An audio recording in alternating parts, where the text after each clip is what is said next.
Good morning, everybody. Welcome.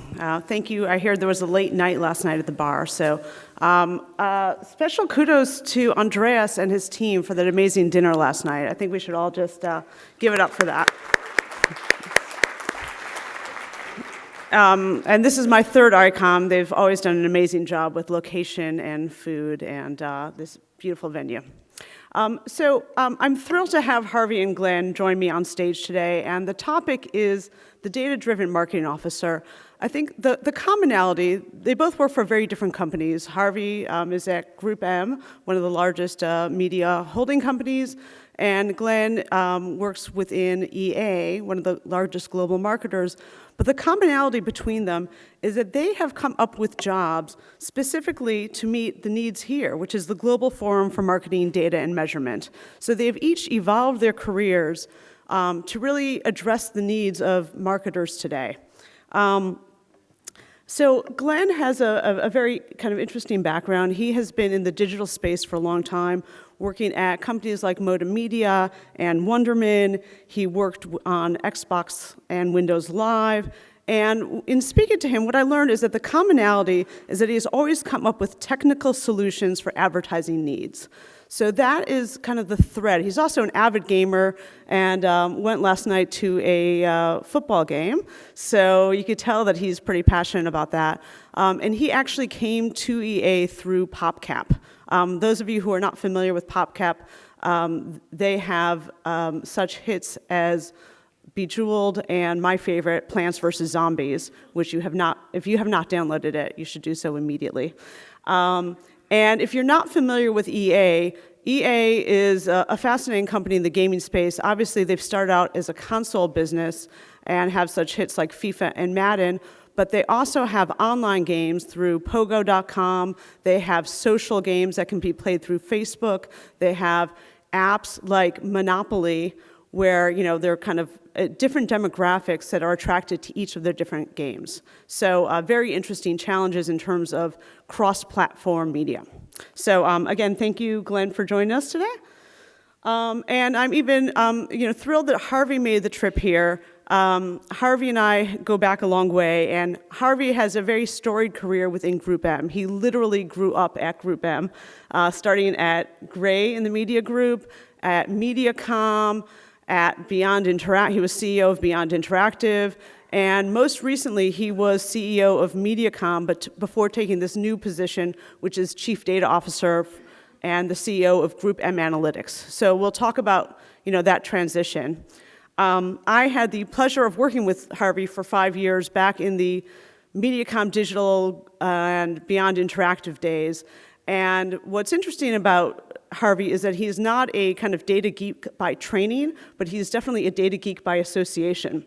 And so the story that I want to tell, which is really about data creativity, is back in 1998, we were, there was Gray Interactive, there was Beyond Interactive, and Gray had, this is the dot-com boom, so Gray had all these clients, beauty.com, kforce.com, vitaminshop.com. They were spending $20 million, $30 million on television and print ads. And Harvey came to me and said, hey, Michele, you do this kind of marketing mix modeling. One of the challenges with marketing mix modeling is that you need sales data for a long period of time. And generally, when you look at IRI data, you have weekly data. But now that we have these .coms, we're getting daily sales, daily page views. Can't we start building models with just 3 or 4 months worth of data? And we started doing that. And that was the first time that anyone had applied marketing mix modeling to the digital space. Of course, what we did find out was that most of these advertisers were not getting a positive ROI for their television and print investments. And then we experienced the .com bust. But still, it was applying the techniques that were used in traditional media and applying it to the digital space. So he's kind of always been at the onset of that. Harvey's also only here for 24 hours, so thank you again for making the trek. He did get to join us for dinner last night, but thrilled to have you. And I am going to start off asking some questions, and we have plenty of time. We actually have enough time for questions from the audience, so please formulate some of your questions, make this interactive, and I'm going to start off, and I'm going to join them over there, but would love to hear from each of you. And Glenn, why don't you start to just kind of explain in your own words what it is that you're doing within your company and what are your main areas of focus right now? So, hi everybody. There we go. Little interactivity. It's early in the morning for me too. So my responsibility is to handle media infrastructure. And that means sort of the tools and systems, processes, partnerships that allow both my internal programmatic buying team and the agencies with which we work to actually do their jobs better. So I'm very much empowering our planners and buyers to buy media smartly. When we talk about media, we're not just talking about display, which is a focus, but because we're in the video game space, a lot of that is, because we're a lifestyle brand, a lot of that has to do with video or social and how we use data in order to be able to better support those initiatives as well. Right now, a lot of our core focus is cross-channel attribution, cross-channel user journey planning and seeing what all that looks like. And EA, as a video game company, we generate a lot of first-party data, like a lot of first-party data. When people play video games, most people don't think about it, but we're paying attention in order to be able to ensure that our gamers are having the best possible experience. So we're keeping track of things like how often you crash on a given turn, or where you like to go in certain maps, or your favorite football club. And so because we're looking at all of this data, we're constantly dealing with petabytes of this telemetry in order to be able to marry that to media data. So my job is to help our agencies in order to help our clients, plain and simply. The specific areas that I focus on, one is products. We know that the industry is transforming itself, and as we get more and more data-driven, as we become more programmatic as an industry, we need different types of products, different types of capabilities. We've talked about attribution. Glenn mentioned it, and I know there's a lot of discussion about that capability. Agent-based modeling and the ability to work with much more granular data and a series of products. So we've set up R&D and product teams within our structure to help the agencies and clients that they serve to have the best-in-class products. We are deploying platforms. Platforms serve two roles. One is it allows our agencies to work much more efficiently, and it allows us to scale up advanced analytics and to make the manipulation and the acquisition of data much more efficient and something that we can apply to the business much easier. So that's a second area that we focus on. We've launched an analytics company that sits outside of the media agencies. You may have seen in the press Game Theory. So that's for clients who may have questions that don't relate specifically to media or for whatever structural reason want the analytics to sit outside of the media agency. So that's another area that we've focused on.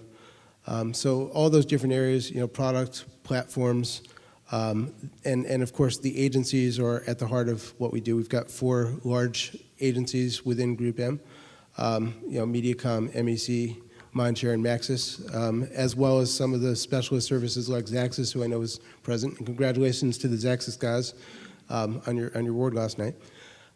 So we're in the business of helping those organizations to be better at and more efficient at managing the data, at having access to the analytics, and having best-in-class products.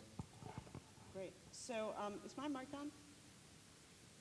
By the way, how many of you got up early, and how many of you haven't gone to bed yet? So, okay, here, the mic's going. So can we talk a little bit, both of you are fairly new in your roles, and these roles were kind of created for you. So talk about kind of the evolution and how this job came to be, and in Harvey's case, how you decided to kind of accept this new role. So it didn't start as a full-time job. About 2 years ago, Dominic Proctor, who's the president of GroupM, and Erwin Gottlieb, who's the chairman of GroupM, approached me. And we recognized that the platform teams, the services teams, the agency analytics teams and all the different capabilities were growing in size and complexity.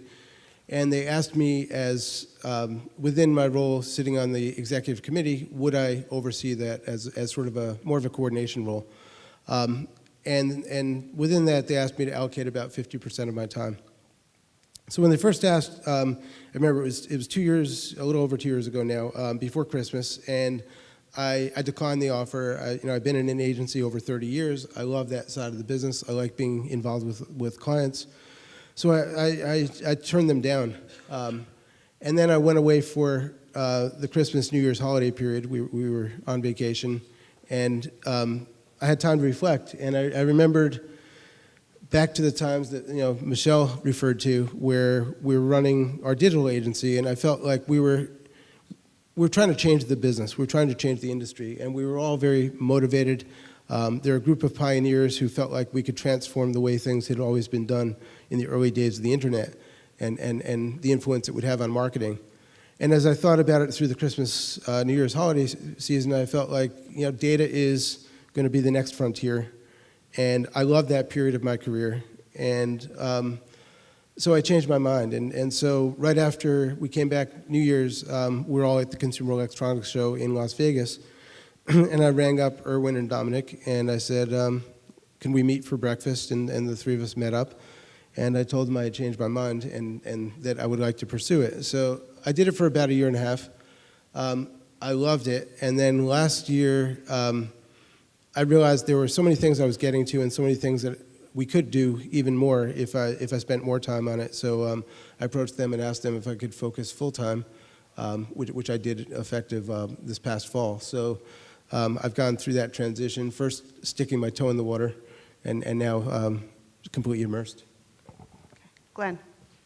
I've kind of always been an agency producer, technical problem solver, cutting my teeth at Moda Media and then at Wonderman. It's a very deep CRM background. It's a very, philosophically, it's about believing that creating the relationship between the consumer and the brand is the most important thing. And so I've always been sort of a technical problem solver to begin with. So developing tools and systems in order to be able to facilitate that relationship building. And so by the time I got to PopCap, we noticed that there was a challenge in mobile games. The biggest challenge in mobile games, or one of the bigger challenges in mobile games, especially for a company like PopCap, is that many of those games are directed at children. And so because they're directed at children, there's a very real concern regarding COPPA. And I guess in the EU, just the making sure that you're not targeting or addressing children. And so a lot of the tools and systems that have been built rely on you knowing whether or not somebody is of age or not of age.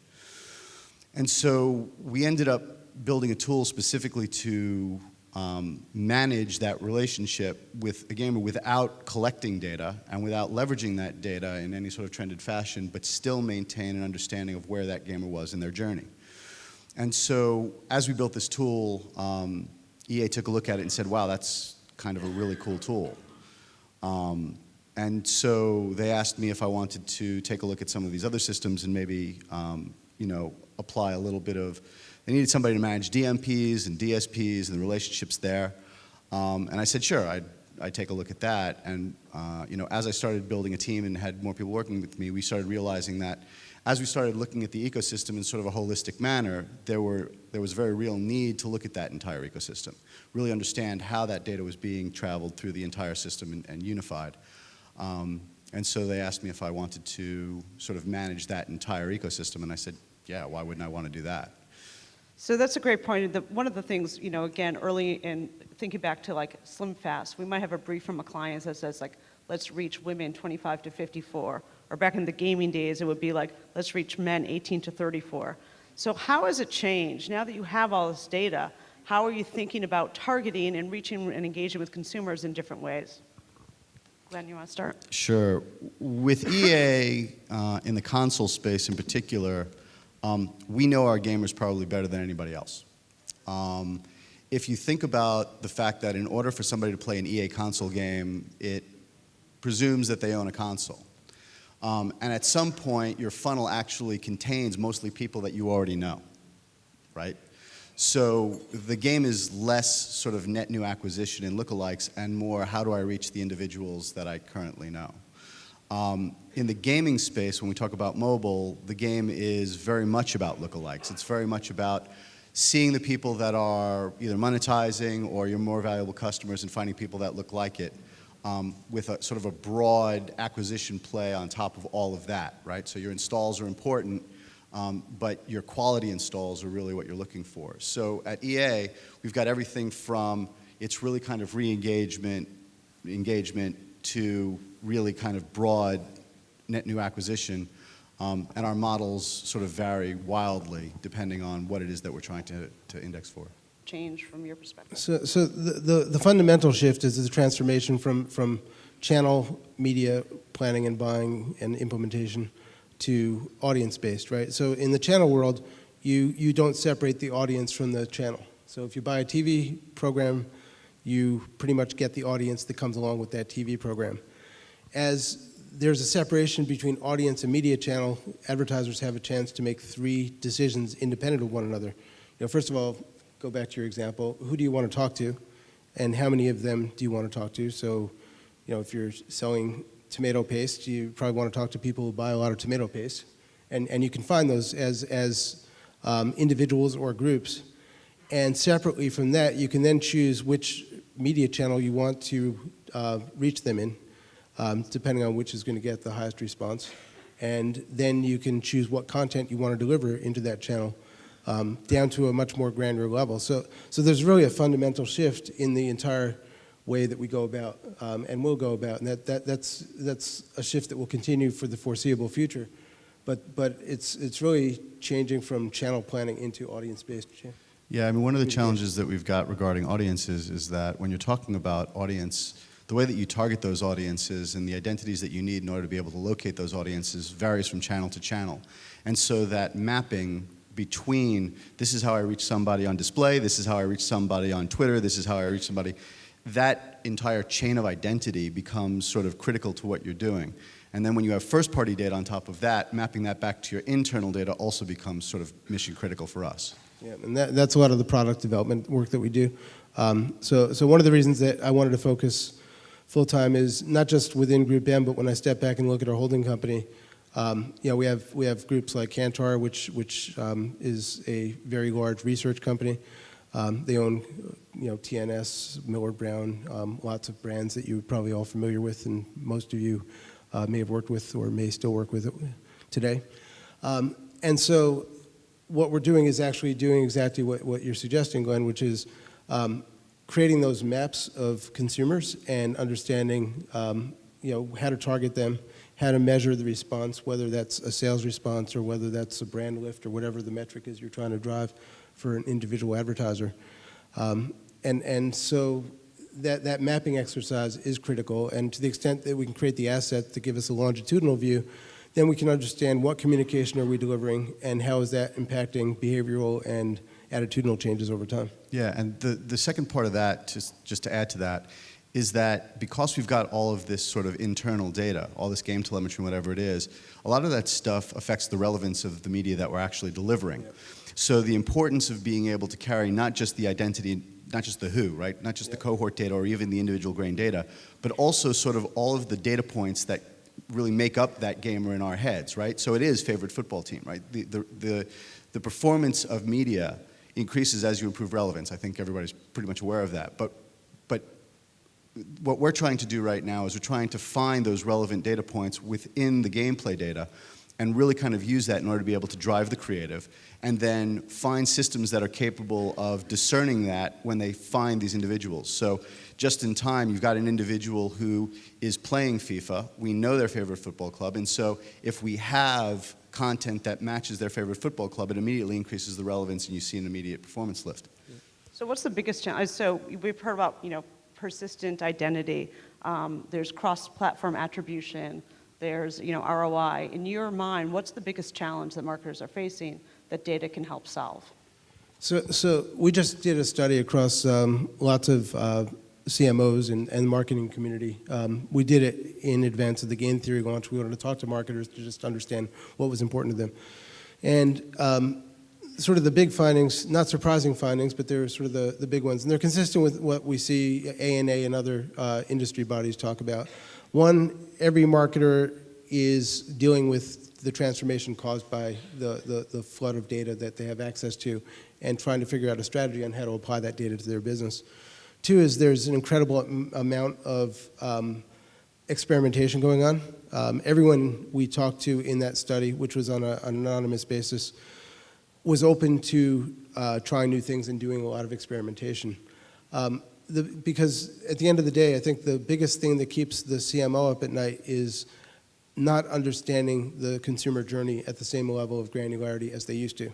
And without that navigation point, it's hard to understand how to communicate with your consumers. And you know, that's the job in building brands is communicating in a relevant way with your consumers. So the role that data can play, to answer your question, Michele, is it can help to understand that consumer journey. It can help to understand which types of media channels, which types of content, which engagements are valuable in helping guide consumers and creating value for the branding and building the brands. And obviously the complexity of data and helping to map out those journeys and map out those communications and understand the relative impact that we create. That's the role that data can play. So it's not different than what we've done for decades. It's just a more complicated environment. EA is very clear about their sort of mission, which is to maximize the gamer's experience, right? And so our concern is primarily making sure that the gamers are having the best possible entertainment experience. If you speak to the media team, they believe that that experience extends outside of the universe of those games, right? So being able to support them by helping them if they can't seem to get past a certain level, or being able to do all of that sort of out of task, we call it, is critical. And so understanding what that user journey is, we've traditionally been very, very good about understanding what the gamer journey is within the title, right? There's always been telemetry and there's always been sort of people paying attention to that. Now there's sort of a focus on the holistic journey, what it looks like when people are seeing display ads or seeing videos or watching videos or engaging with our Facebook pages or what have you, and really kind of optimizing that experience so that people are really getting that best journey. For us, the data is really understanding what that journey is. It's really understanding what each one of those touch points are, mapping that to some sort of journey, and then overlaying things like we know that this person is happier on offense than defense, or understanding that this person likes racing this kind of car instead of that kind of car, and overlaying that and seeing those differences and really kind of optimize their journey to make sure that they're getting the very best out of their games. So I want to make sure we have time for questions from the audience, but last question for you guys. Back when I started my career in the marketing sciences group at BBDO, the quant geeks were kind of like always in the back of the room. We got like the last 2 minutes to present, if at all. You know, preferably we were kind of like in the back, and the world has changed. And I mean, last night there's the data scientists as rock stars. Yeah. So how has this changed in terms of the skill sets that you're looking for in building out your teams? So there are two parts.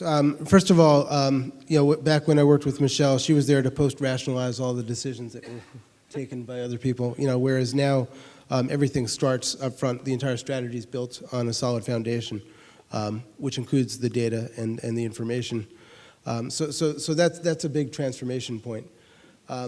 In terms of how skill sets are changing, you know, sort of bifurcating, as Martin likes to say, we need madmen and mathmen. And you know, the number of mathmen, which is the area that we talk a lot about in this conference, is growing by leaps and bounds. So in our R&D team, we are hiring PhDs, generally out of top universities. There's a lot of competition for that talent, and we have to be very clever about how we go about recruiting and retaining that talent. So first of all, we make offers well in advance of their start date. We've had offers made in December, January for people who will be joining our organization in fourth quarter this year, October, November, just because there is competition to get the talent. The good news is we're in an industry, and especially our specific holding company, where there's so much data asset that they feel like they're in a candy store being able to play with all the data assets. So we feel like we're in a good place to recruit that talent. And that's really the R&D and creating best-in-class products. And most of those are graduate degrees with PhDs. We've also reached out, I don't know if some of you may have seen in the press that we did, we have an agreement with Singapore Economic Development Board where we're doing research and development in Singapore, and Singapore is helping us to fund some of that with our R&D teams as well. So we're getting creative in how we're partnering externally to recruit, retain talent, and partnering with governments such as Singapore.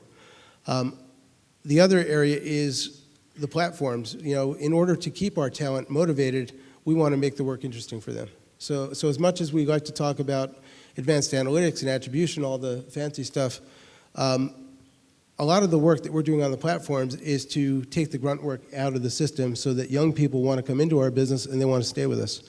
And so we've benchmarked, just doing the basic spreadsheet work, which comes along with a lot of the data. And if you're spending 100 hours doing that work on a spreadsheet, you can spend 25 hours doing it on platforms that use marketing automation. So we're trying to take the vast majority of the grunt work out to keep the talent happy and keep them doing interesting work and letting them grow, which is a big way to retain the talent, because there's no use continuing to bring it in if you can't retain it.